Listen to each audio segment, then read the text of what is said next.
Ladies and gentlemen, thank you for coming to this press conference today. We're starting 2 minutes early, but it looks like everyone is here. I'd like to first see if I could introduce on the screen our clients. And if you could just raise your hand when, if you can hear me, and smile. Can you hear what I'm saying? Okay, we're in touch. I'd like to first introduce Gabby's mother, Nicole, if she'd raise her hand. I think everyone knows you. She's smiling. And her husband, Jim Smith, down in the corner there. And then I'd like to introduce Gabby's father, Joe. He's right there with his wife, Tara. And thank you for being with us this morning at this important juncture in the Petito case. I am Jim McConkey of Parker and McConkey. This is Brian Stewart and Steve Jensen from Parker and McConkey, and Brad Parker from Parker and McConkey. And this case is also being represented by Zimmerman Boer. Parker and McConkey is basically a litigation law firm. Zimmerman Boer specializes in appellate work, and we're grateful for their help and assistance. What I'd like to do this morning is I'll make a very brief statement, but and then we'll have a 10-minute question and answer period for Brian Stewart. And he can bring you up to date on the legal process and what we're doing. We're filing this morning what's known as a notice of intent, and Brian will address that and the legal implications. And then we'll give you 10 minutes with the step-parents of Gabby Petito. I've asked them not to comment on specific evidence, but you are free to ask questions and they're free to comment on why they're bringing this lawsuit and what their feelings are. Let me begin with just a brief opening statement to set the stage. Gabby Petito's parents have asked the law firms of Parker and McConkey and Zimmerman Boer to represent them in a lawsuit against the Moab Police for their negligent failure to first understand the law and enforce it, and second, for the wrongful death of their daughter. In this regard, this morning we have filed a notice of claim, which is the first step in initiating future litigation. Gabby's parents are bringing this lawsuit to honor Gabby's legacy by working to save the lives of victims of domestic violence throughout the United States and the world. This lawsuit is only one part of a broader effort to raise awareness of intimate partner violence and its potential dangers. They have set up the Gabby Petito Foundation. This foundation has already donated hundreds of thousands of dollars to groups focusing on intimate and domestic violence, including a $100,000 donation last week to the National Domestic Violence Hotline, which I'm sure you're aware of.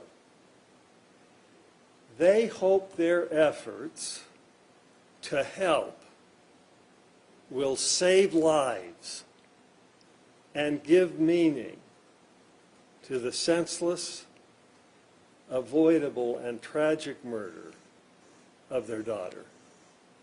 Brian?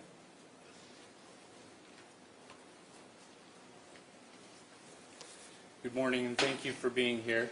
As my partner Jim said, my name is Brian Stewart, and I'm grateful to be with you today and grateful for your attention to this important case. I will just say that at the outset that the purpose of this lawsuit is just one part of the family's broader effort to raise awareness and education to protect victims of domestic violence and to help make sure that our governmental institutions are held to account and that they are given the resources and training that they need to do their jobs in the effective way that they would want to, and to do it in a way that protects the most vulnerable members of our society and will prevent tragedies such as this one from happening again. Our purpose in filing the lawsuit, and the family wants to be clear about this, is not to punish individual officers, but is to honor the efforts of dedicated police officers.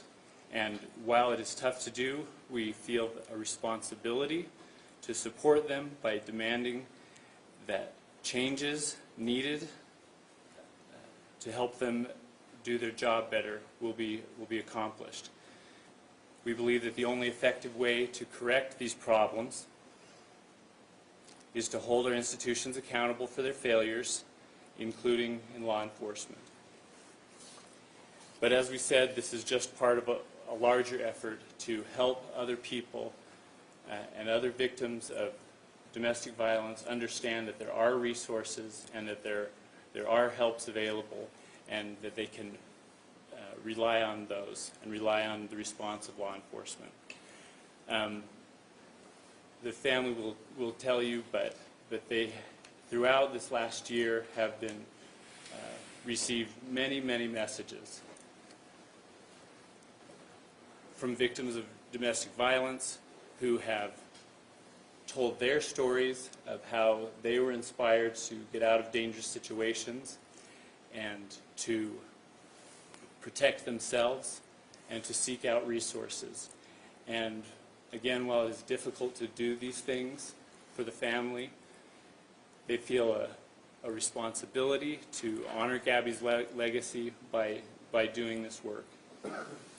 And now I'll take any questions you may have about, I guess, what we're doing today, and if you have any questions about the purpose of the lawsuit or the procedure of the law. Why don't these officers qualify for governmental immunity under Utah law? There is a governmental immunity statute in Utah, and we believe that these officers were negligent, and that their negligence contributed to the cause of Gabby's death. And we believe that the law in Utah there's some conflict in terms of the governmental immunity statute and the Utah Constitution's protection of the right to bring causes of action for wrongful death. The Utah Constitution says that right shall not be infringed, and that is the supreme law on the subject in Utah. Yes? When you say they were negligent, can you be more specific in terms of what they did wrong? I thought they separated them, talked with them, they got each other's side story, and then the police made the judgment. What did they do wrong? Well, I again don't want to get into specifics of what happened that day. There's a lot of information that has been made available, but there's much information that is not yet available publicly. But I will say that we do agree with the findings of the investigative report that the officers failed to recognize the serious danger that she was in and failed to investigate fully and properly. They did not have the training that they needed to recognize the clear signs that were evident that morning, that Gabby was a victim and that she was in serious need of immediate help. It was also clear from the officers themselves and the findings of the report that they did not understand the law and did not apply the law properly in Gabby's situation.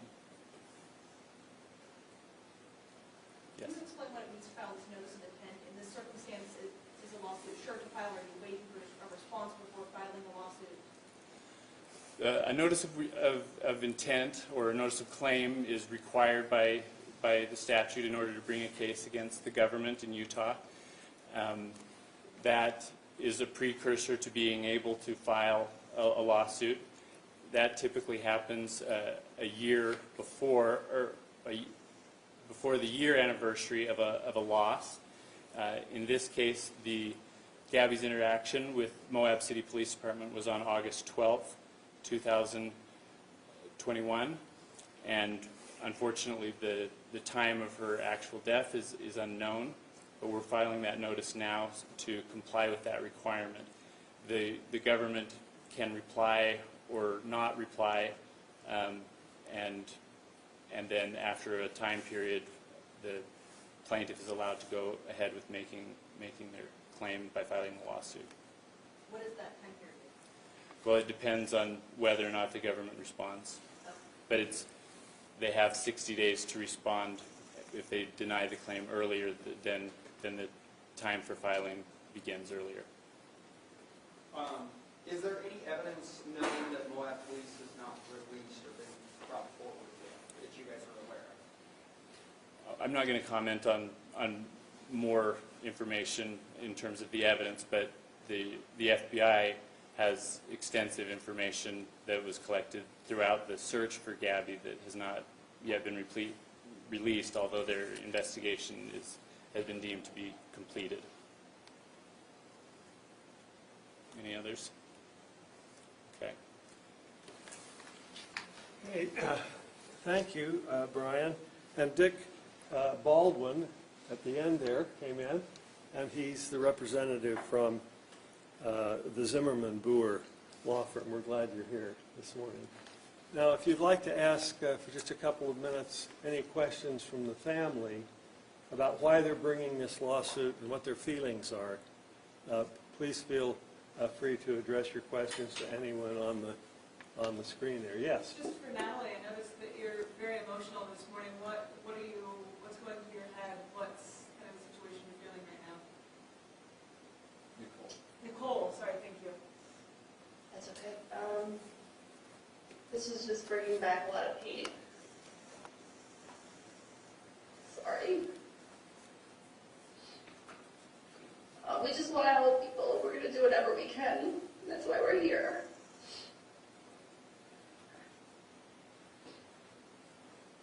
Yeah.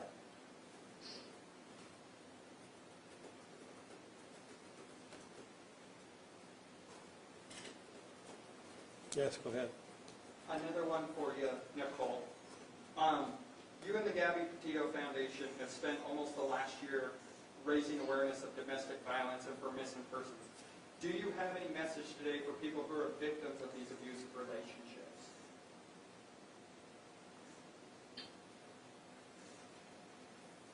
About just reach out when you can and get the help that you need. You're better than that, and you can get out. Just do it safely. Reach out to someone that you trust. I don't know. I'm sorry, guys. I'm just so emotional today. I don't know if anybody else wants to help me answer that. There's a ton of resources out there. We've partnered with the National Domestic Victims Hotline through our foundation. They do amazing work, as well as many other organizations out there. There's a ton of people out there that are willing to help. We're there trying to help. It's anonymous. Get the help you need. Do it quickly. Do it safely. Do it the right way. Reach out to the experts. So you can get the help. Get yourself into a safe place. That is our goal. People care. We care. There are people that care, and everyone out there should know that there are people that will do whatever we can to help. And that's it. You know, the people care, and just know it, and reach out. We'll get in. Yes, back there. Yeah, I got a question for your parent, but did you feel like things were stacked against you from the very beginning? From law enforcement to Ryan, Florida, everything. Wrap it up.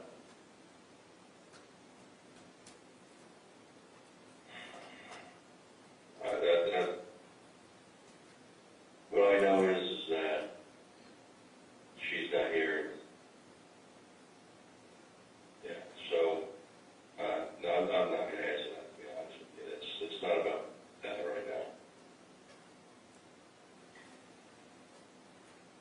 Yes, go ahead. So I know you're not supposed to comment on things in the lawsuit, but I'm assuming that you have seen the video of the interaction in Moab. And is there anything you can tell me about how you felt watching that and what you wish you could have done, or any feelings associated with that? I think that I've said this many times, watching it is very painful, and I wanted to jump to the screen and rescue her. That's all I could really say about that. Okay, let's take one more question out there. Yes, at the back. Yeah, what do you want the public to remember, Gabby? How do you want us to remember? I love that question. Go ahead, Joe. Use her story, learn from it. There's so much you can take from it. Her legacy is to help people, that don't see a way out, and there are. And use her as the light that she was to us, and proper planning and safety and people that care. Just start. You're worth it. Thank I would you. like to add Go a little ahead. bit on that. Yes, go ahead. As parents, we can never fully wrap our heads around the entire situation and what happened. But all we can hope is that Gabby's legacy and her memory will be a positive one. That through our tragedy and all the heartache that we go through daily, there's not a day that goes by that we're not talking about her, thinking about her. But her legacy to be one that is long-lasting and positive and helps people. And people see her and they recognize her and can possibly compare maybe what they're going through in their life and see it and make a positive change in their life to be better so it doesn't happen to them. So they're not in the same place that we are right now.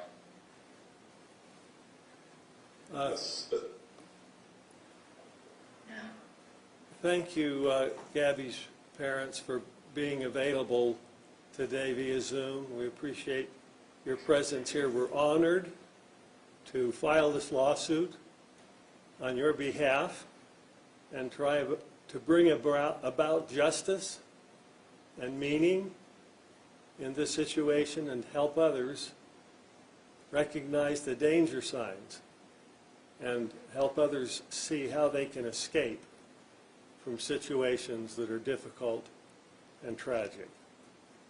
Thank you, members of the press, for being here today. We appreciate your presence. In the coming months, we'll be filing a complaint. The Petitos will be in Utah at that time so that you can have freer access to them. And we will let you know in a couple of months when we're filing that legal document. Thank you for being here.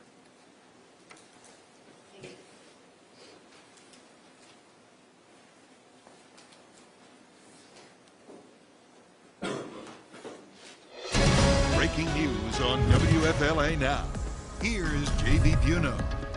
The family of Gabby Petito filing a lawsuit against Moab Police in Utah, claiming negligence with, quote, deadly consequences, unquote, for the handling of the domestic incident between Petito and Brian Laundrie nearly a year ago. The lawsuit in the amount of $50 million. Hello there, folks. JB here with you live in the Stream Center, live across all platforms here on WFLA Now. You can click on the link in the description on this video to read the very latest about the lawsuit and read the very latest on this story. Again, the Petito family filing a lawsuit against Moab Police in Utah. This coming, of course, after the lawsuits that have been filed here in the state of Florida against the family of Brian Laundrie. Back here with you live. Want to get your reaction to this? You can use, of course, hashtag HeyJB to get my attention out of the Facebook Live or YouTube Live comment section. You might remember, of course, the January report that we're going to get into in here in just a second about the handling of the Brian Laundrie Gabby Petito domestic incident on August 12th of 2021.